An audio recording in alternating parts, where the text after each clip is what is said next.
물론 비스름하게 들어갑니다. 장영자가 44년생이에요. 그 벌을 개도 주지 못한다. 청주지법 형사 항소 3부 태지영 부장판사는 지난 22일 위조 유가증권 행사 혐의로 기소된 장씨, 장영자.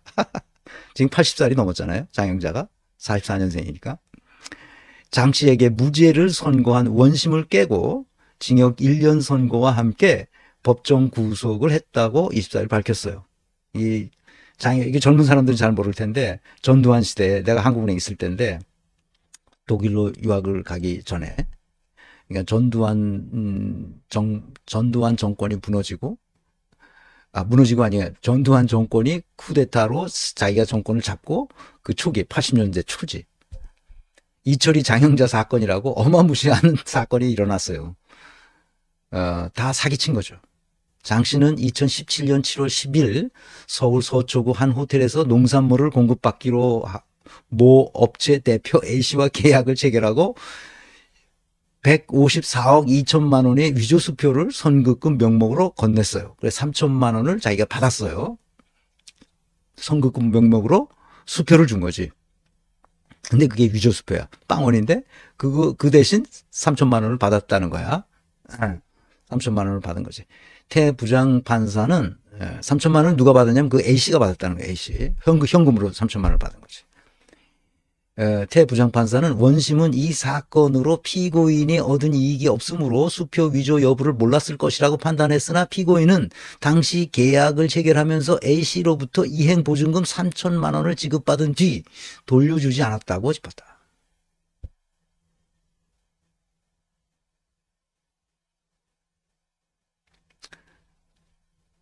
그러니까 154억 2천만 원짜리 위조 수표를 건네주고 이행 보증금으로 3천만 원을 받은 거야. 또 과거 피고인이 유죄를 확정받았던 사건과 관련한 위조 수표의 액면 금액이 이번 사건 위조 수표와 일치하고 똑같은 수법을 쓴 거야. 그러니까 5번 감방을 갔거든, 이 여자가.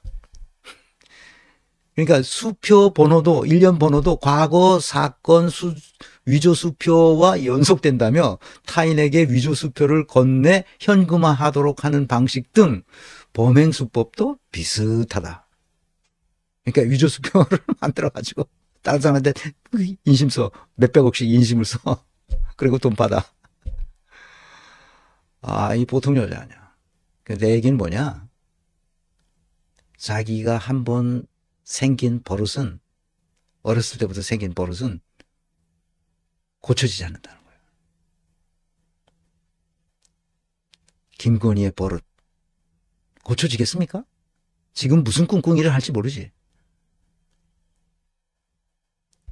윤석열의 그 버릇 고쳐지겠습니까?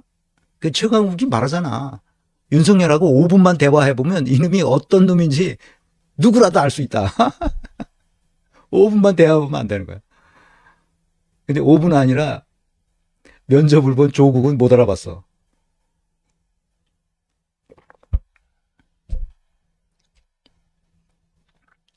존재의 집을 무너뜨리는 사람들. 이거 제가 페이북에다 썼는데 많은 사람들이 좋아요 눌러줬어요. 그래서 기록 삼아 여러분들에게 알려드립니다. 하이데거가 언어는 존재의 집이라고 했다는 이 유명한 구절은 많은 사람이 알고 있습니다. 우리는 수많은 단어, 용어, 개념들을 써서 의사소통하면서 살아갑니다. 언어 없이는 살 수 없죠. 설사 대화하지 않더라도 언어로 상상하고 기획하고 사유합니다. 이 언어가 우리를 존재하게끔 하는 것은 분명합니다. 그래서 우리는 존재의 집에 일시적으로 거주하는 하나의 존재자, 하이데거가 현 존재자라고 말하는 바로 그거. 현 존재, 다자인이라고. 자기가 그 기존의 철학 체계로는 자기가 생각하는 것을 표현할 수 없을 때는 독일 사람들의 특징은 자기가 단어를 만들어냅니다. 기존 단어에다가 그 기존 단어를 어떻게 조합해가지고 새로운 단어를 만들거나 아니면 전혀 새로운 창조적인 단어를 만들어내기도 합니다. 현 존재라는 것은 다자인, 우리가 현 존재라고 번역합니다. 다자인, 인간을 말하는 거죠. 사람을 말하는 겁니다. 그 존재자로서 살아가게 됩니다. 이런 말도 있습니다. 지랄발광, 쥐새끼, 개소리, 좆됐다 등과 같은 말을 쓸 때가 있습니다. 이것은 그때의 상황과 맥락을 직관적으로 정확히 파악할 수 있게 해줍니다. 우리의 언어 생활을 매우 유쾌하게 또는 명확하게 이해하게 해줍니다. 심지어 존재의 집을 풍성하게 해주기도 합니다. 언어는 존재의 집이라고 했으니까 우리의 언어 생활을 풍성하게 해준다 그 말입니다. 그런데 인간은 존재의 의미를 질문하면서 진리를 드러낼 수 있는 유일한 존재자입니다. 집이 인간이 살아갈 수 있는 공간이듯이 인간은 언어를 통해 존재라는 진리를 드러내는 공간에서 거주하게 됩니다. 형이상학적 안시처라고나 할까요? 아무튼 인간이 사용하는 모든 언어는 언제나 진리에 의거했을 때만 소통할 수 있게 됩니다. 소통이 불가능한 언어, 즉 거짓으로 오염된 언어는 존재의 공간을 파괴합니다. 윤석열과 그 일당은 지금 우리가 살아가야 할 공간마저, 즉 존재의 집마저 파괴하고 있습니다. 내가 내란의 우두머리 윤석열을 영원히 이 땅에서 격리시켜야 한다고 주장하는 이유입니다. 우리가 살아가는 집을 파괴하고 있는 거예요. 윤석열이. 존재의 집을 파괴하고 있는 거지. 어떻게 파괴하느냐? 계엄을 계몽이라고 하고 의원을 요원이라고 하면서 우리의 언어세계, 즉 정신세계를 철저히 오염시키고 묵살하는 자는 더 이상 존재의 가치가 없습니다. 왜 내가 영원히 이 땅에서 윤석열을 격리시켜야 하는지를 분명하게 알아야 합니다. 그러지 않으면 다시 윤석열 같은 놈이, 전두환 같은 놈이 또 나타나게 됩니다. 이미선 재판관의 질문을 봅시다. 이미선 재판관은 아주 내가 묻고 싶은 말을 물었어요. 비상계엄의 목적은 뭡니까? 거대 야당에 대하여 경종을 울리고 부정선거에 대한 증거를 수집하는 것인가요? 하고 증인, 즉 김용현에게 묻습니다. 한번 김용현이 뭐라고 대답하는지 봅시다. 증인이 생각하는 이 사건 계엄의 목적은 거대 야당의 경종을 울리고 부정선거의 증거를 수집하기 위한 것, 이렇게 정리하면 됩니까? 네. 이 사건 계엄의 목적이, 다시 정리하겠습니다. 이 사건 계엄의 목적은 거대 야당의 경종을 울리고 부정선거의 증거를 수집하기 위한 것이다. 부정선거에 대한 증거를 수집한다는 것보다 부정선거에 대한 실체를 제대로 파악을 해서 그 부정선거에 대한 그 국민들에게 네. 이게 있었는지 없었는지, 정말 있었다면 없었다면 국민 부정선거 없으니까 걱정하지 마세요 라고 얘기하면 될 것입니다. 이러한 이유로 비상계엄을 선포할 수 있다고 생각을 하시는 거죠?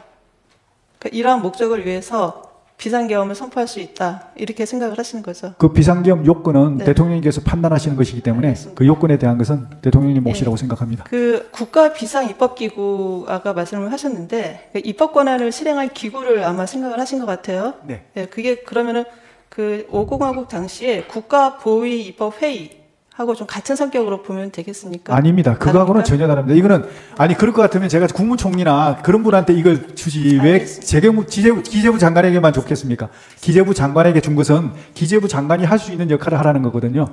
그래서 기재부 장관이 할 수 있는 게 그 역할입니다. 네, 아주 명확하게 대답했죠. 거대 야당에 대해 경종을 울리고 부정선거에 대한 증거를 수집하기 위해서 그렇게 했다는 거죠. 그러니까 핵심은 이거죠. 이걸 누가 했냐? 대통령이 했다는 거예요. 이놈이 나와서 뭐 호위무사 한다는 사람들이 있는데, 호위무사, 물론 윤석열을 호위무사로 자기가 자임하고 나와서 여러 말을 했는데 다 개소리고, 중요한 거는 맨 마지막에 이거는 뭐 계엄을 선포하고 하는 것 권한은 대통령한테 있다. 그건 통치행위다. 뭐 그런 개소리를 여러 번 했습니다. 헌법재판소 재판관의 성향이 이제 드러났죠. 그러니까 이진숙 탄핵소추 4대4로 기각됐는데, 그래서 이진숙은 업무 복귀를 즉시 했습니다. 그래서 재판관 8명 중 김형두, 정형식, 김복형, 조환창 재판관은 기각 의견을 냈고, 문형배, 이미선 정정미, 정계선 이 네 사람은 인용 의견을 냈습니다. 뭐 이진숙 같은 쪼무레기야 뭐 가서 뭘 하든 크게 영향이 없죠. 그렇지만 우리가 어떤 사람이 어떤 성향을 가지고 있는지는 알면 좋겠습니다. 그래서 이 8명 중에 요 4명은 김형두, 정형식, 김복형, 조한창 이 4명은 보수적 입장이죠. 기존의 틀을 바꾸는 것이 좋지 않다.